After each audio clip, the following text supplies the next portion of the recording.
that in liquidity, liquidity refers to the ease with which the business can convert its assets into cash.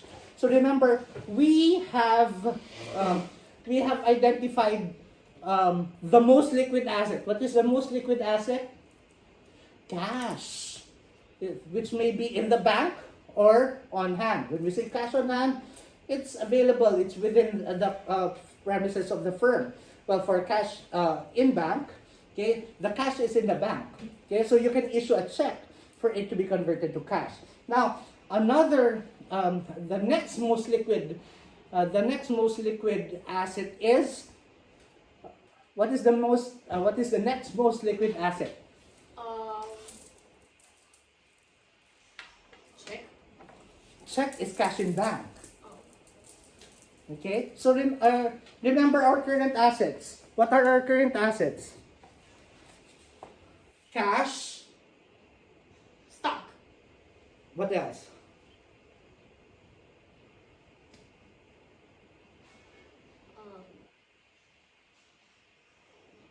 Starts with the letter D.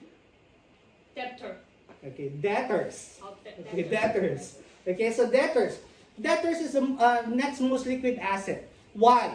Okay, so remember, how did we describe debtors? Debtors, these are when customers buy the goods on credit. So my example last time is that I bought pastries from Edward's bakery, and I told Edward, hey Edward, I'm going to pay it next week. So it will now be recorded by their accountant that Teacher JP owes donuts from Edward for how much? Let's say 5,000. 5,000 NT. That's a lot of donuts. So I fed a lot of people with donuts over the Christmas break. Okay, so that's debtors. Now, how will Edward convert those? How will Edward convert the debtor into cash? You pay. Okay, or they will have a negative, like they will owe. So how will I pay? What will Edward do to me so that I will pay? Don't give you donuts. So Edward will collect. Hey, Teacher JP, it's already 1 week. You need to pay the donuts that you got. Okay? So in order for the debtors to be converted into cash, okay, Edward needs to collect. Okay? For debtors to be converted into cash, you need to collect. So it is the next most liquid asset because what you only have to do is to collect. Okay? So everybody owes Edward donuts. Okay, so what Edward needs to do? Hey, Kyoko, pay the donuts. Jaden, pay the donuts. And that's how easy debtors will be converted into cash. Whereas for stocks, what do you need to do in order to convert your stocks into cash? Sell. And it's not easy to sell. It's not easy to sell. So you need to put a lot of effort in order for you to convert your stocks into cash. And remember that stocks is not only the finished goods. We have work in progress and the raw materials. So we need to process the raw materials in order for them to be work in progress and be turned into final goods. And for the final goods to be converted into cash, you need to sell them. So that's a long process. That's why in the asset test ratio, we are subtracting stock. We are subtracting stock from the current assets because it will really take time for stocks to be converted into cash. Unlike cash and debtors, it's almost cash as it is. So it is now here, the most liquid assets. Now, if we're looking at the current ratio and the asset test ratio, it's basically measuring liquidity. And liquidity is the ability of the firm to pay their short-term outstanding debts as they fall due. So this just means that if the firm, or if the creditors of the firm would collect, hey, pay back, the creditors would say, pay back the supplies that you got from us, the firm can easily pay them because they have existing current assets. Okay, now if we look at this example, okay, so we have the current assets, cash, debtors, and stocks, and the current liabilities, overdraft, creditors, and short-term loans. So we have the current ratio, current assets divided by current liabilities, and current assets minus stocks minus I over current liabilities.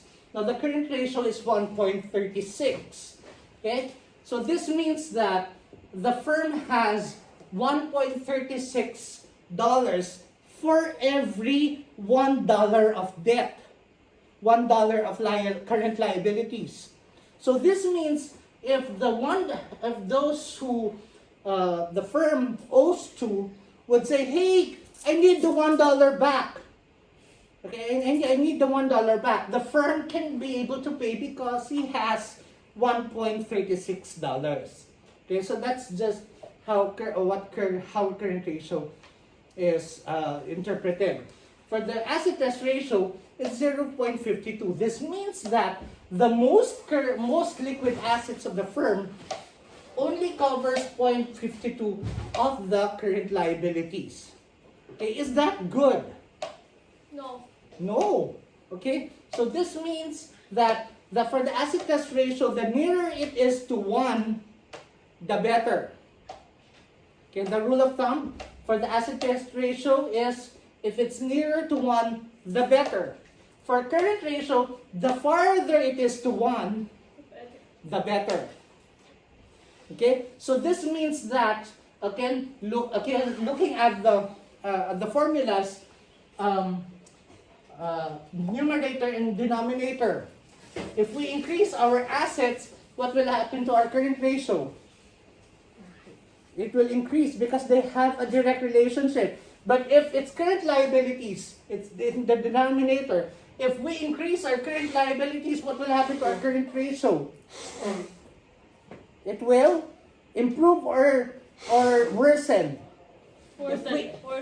It will worsen. So again, in strategies for improving our current ratio and asset test ratio or liquidity, we have to look at the elements of the formula.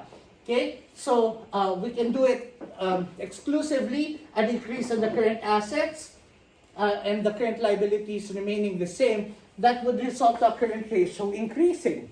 But if another exclusive instance, we decrease current liabilities and the current assets remain the same, that will increase our current ratio. We can also look at it with both of them having the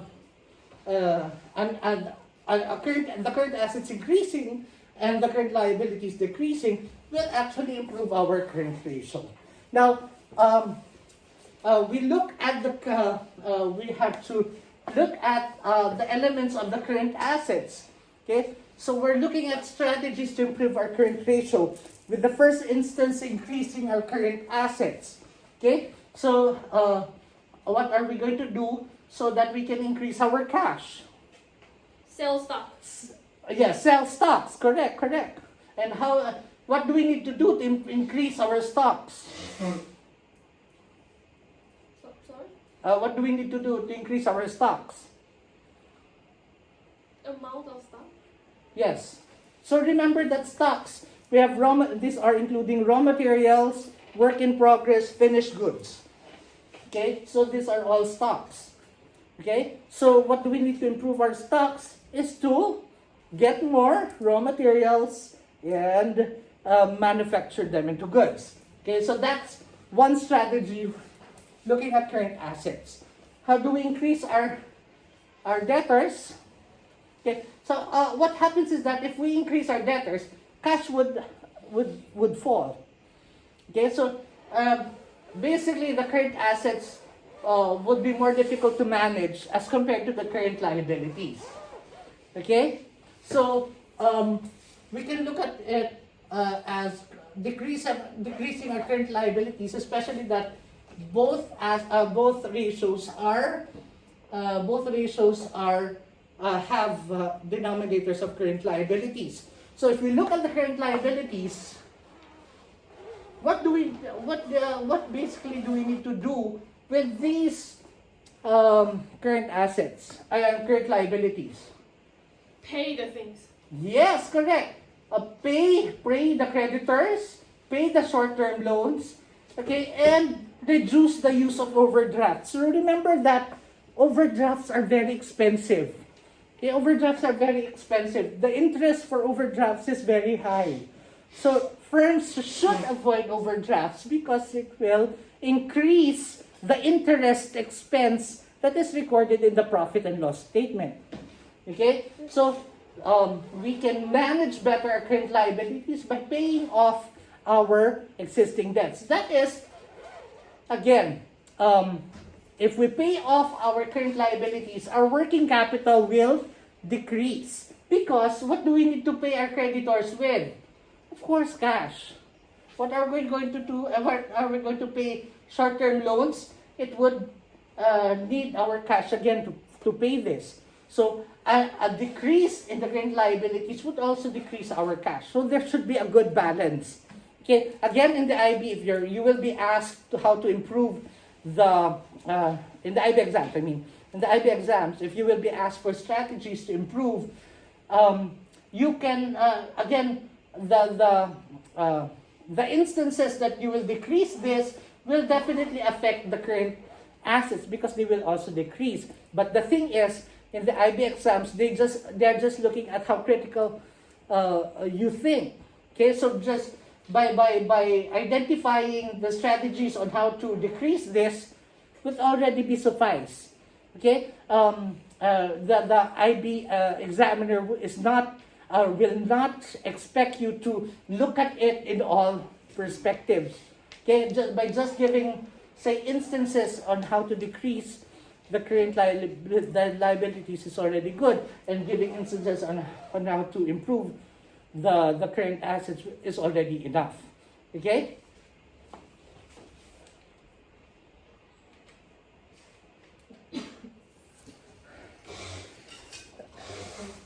Okay, let's continue with the last set of financial ratios, okay, which are the efficiency ratios. Okay, incidentally, for the efficiency ratios, the first ratio, return on capital employed, is still an HLSL topic. Okay, so the return on capital employed. Okay, so the return on capital employed is basically measuring the efficiency and profitability of the firm. So it is a combination of the profitability ratio because we have the net profit before interest and tax as the numerator and capital employed as the denominator. Now we can compute for the capital employed by adding the long-term liabilities or loan capital. We have the share capital and the retained earnings or the accumulated retained profit. Okay, so this is the capital employed. Okay, so this is basically if we look at our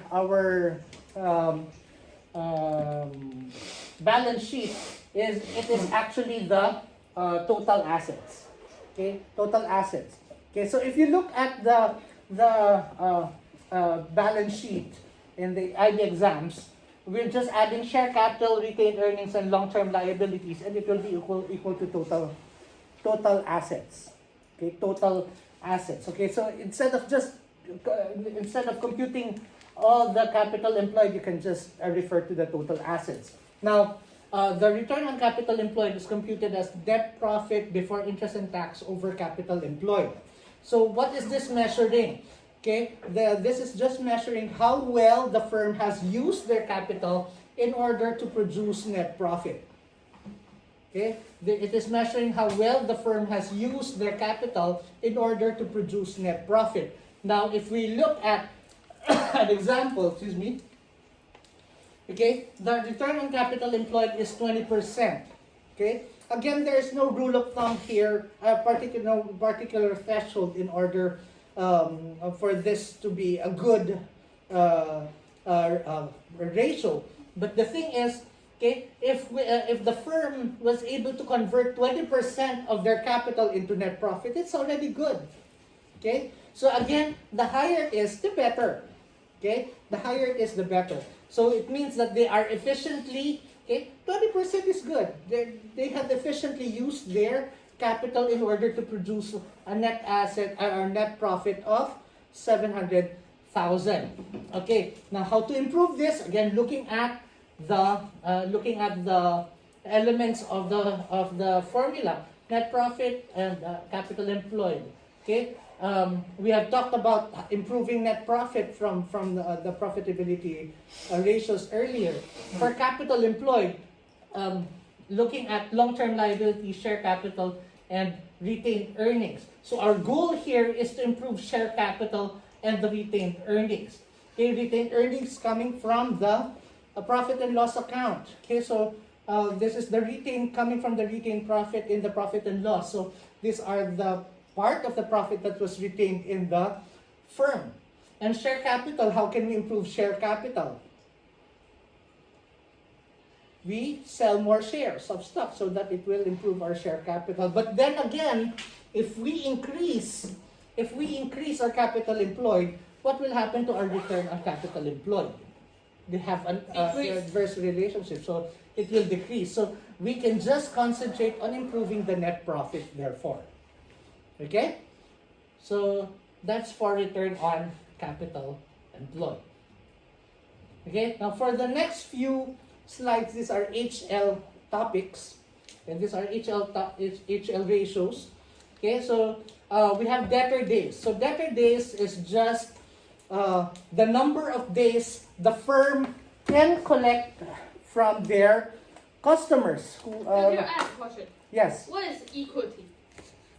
Equity. Okay, so that is total of retained earnings and share capital. Oh, okay. Yes. ROC, can we use the retained profit to calculate? No. You use the net profit. No, I mean because we add retained earnings. So how about retained profit? No. From the profit and loss account, no. No, you need to use the retained earnings or accumulated retained profit in the balance sheet. So Yeah. can I use the profit loss account? No. You just get the net profit from the profit and loss account. Yeah. Yes. And you get for the capital employed, you get all the figures from the balance sheet. Okay? So capital is only balance sheet? Yes. Okay, so basically, long-term liability, share capital, retained earnings, these are all in the balance sheet. Okay? So don't take the one in the profit and loss. What you only get in the profit and loss account is the net profit margin. Okay? Okay, so for debtor days, this is basically measuring the number of days the firm is able to collect from their debtors. Okay? So our rule of thumb for debtor days is the shorter it is, the better. Okay? Because the shorter it is to be converted into cash, it is better. Okay? So looking at the formula debtor days, debtors versus sales revenues, we need to collect it right away in order to be able to have cash already. Remember that we can convert debtors into cash by collecting. Now, if we collect from our debtors more regularly, the better our liquidity position will be. Because if we are able to collect from our debtors, then we can use the money to buy new supplies, new raw materials in order to produce goods.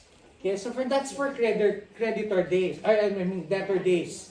Okay. Now, for creditor days, it's the other way around. Okay, creditor days, creditors is the firm's the firm owes the supplier. The firm owes the supplier for creditor. Okay? So, let's say for example, the raw materials used for the bakery, the flour and the sugar, okay? The firm did not pay the supplier right away. So said, okay, Edward's Bakery said, hey, supplier, you will deliver flour and sugar, and I will pay you after 60 days. So that's creditor. Now, for creditor days, it measures how fast you are able to, the firm is able to pay their debts or pay their creditors. Okay? So for this particular example, it takes 38 days for the firm to be able to pay their creditors. Okay? It takes 38 days or about 1 month for the firm to pay their creditors. Now we look at the business. Walk Express. So walk, the like a big frying pan where you cook and it is a restaurant. Okay? So they pay their suppliers in about 1 month. Okay? So there's no rule of thumb for creditor days. The thing here is that we look at the business. Okay? How fast are the supplies coming in? It is a restaurant, so it's a fast moving. The inventory or the stocks are fast moving, which means that let's say vegetables or meat, okay, from suppliers need to be paid right away in order for them to be to replenish their supplies with you. Again, okay, we look at the type of enterprise with respect to creditor days. For debtor days, okay, it's Cabinets Limited. They sell cabinets, and they're able to sell. They're able to collect from their debtors after 81 days. Okay, so if the cabinets 81 days, it takes 81 days for them to be able to collect from their debtors. Is this a good period with respect to looking at cabinets? Okay, so we do for Cabinets Limited. Let's say, for example, they just don't sell one cabinet. Okay, so let's say they supply apartment buildings and hotels with cabinets. So 81 days is good enough number of days for them to be able to collect from their debtors. Okay? Now, that's for creditor days and debtor days. Now, another efficiency ratio is the stock turnover ratio. Yeah, but how do you know divide by sale revenue or cost of goods sold? Oh, okay. You know the date. A hint here is that for debtors, okay, so remember that debtors, okay, you sold your goods. I mean, why do you know they dividing by sales revenue will give you the time? And also for the creditor, why divide by the cost of goods sold will give you the time? What is the reason? Okay. Why do we divide it by sales revenues? Because we are when we are selling our goods on credit to our debtors, that's actually sales.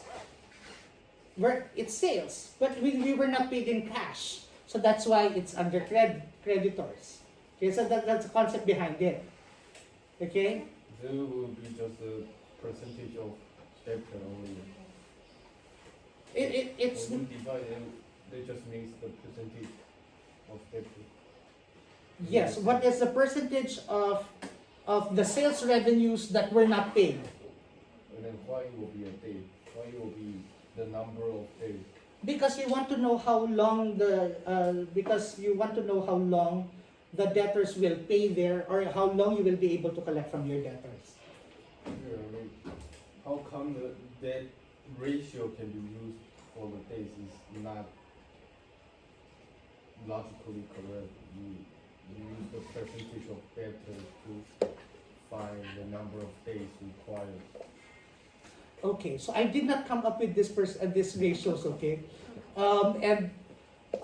I unfortunately I did not delve in deeper into analyzing why these are the figures that were why these are the ones that are used for this formula. I have to admit, Okay? Again, in the IB, we don't go as far as that logic. Okay? Unfortunately, if you go to business school later on, they will explain why. Okay? But at this point in time, I will read about it. I will read about it and maybe explain it to you after the exams. But in the meantime, we can just stay with the formulas in the meantime. Okay? So unfortunately, I'm not so knowledgeable on the reasons why these are the ones used. Okay? That's my homework. Okay? Same issue for creditor days. Okay? Yeah? Okay? For stock turnover days, we also have this. Okay, so of course, stock turnover, we're using stocks. And why is it cost of goods sold? So because one element of cost of goods sold is a stock.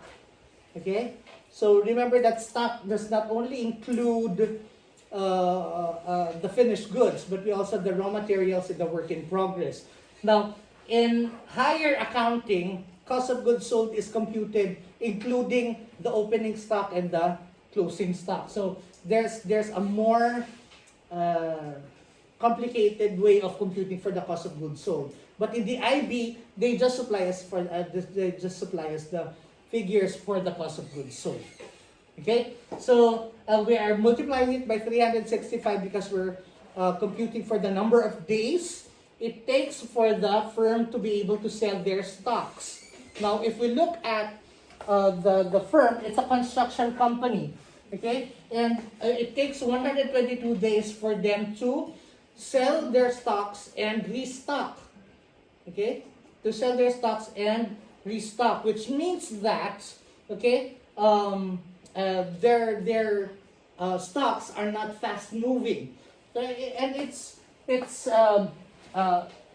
understandable because it's a construction company. So maybe it may be like Albert's firm. It's a construction firm, so it takes them 122 days to finish all their stocks and to restock their warehouse. Okay, but if it were for the rule of thumb here, if it were a bakery, okay, what are their stocks? What are their stocks? Bread, right? And if their stock turnover days is 122 days, is this justifiable? 122 days for a bakery to be able to to be able to sell all their stocks. Okay, so it will not be. It is not justifiable because the bread, the life of a bread will only take what, 5 days. Okay, the stock turnover days for a bakery should be much shorter, so because their goods are, or their products are perishable. Okay, so for the rule of thumb for stock turnover days, it has to be again compared to the business, the products of the business. Bakeries should have shorter stock turnover days, but for construction companies, they can have much longer stock turnover days. Okay, so we use the ending value. Yes, yes. About 50,000. That's additional. We use the ending. But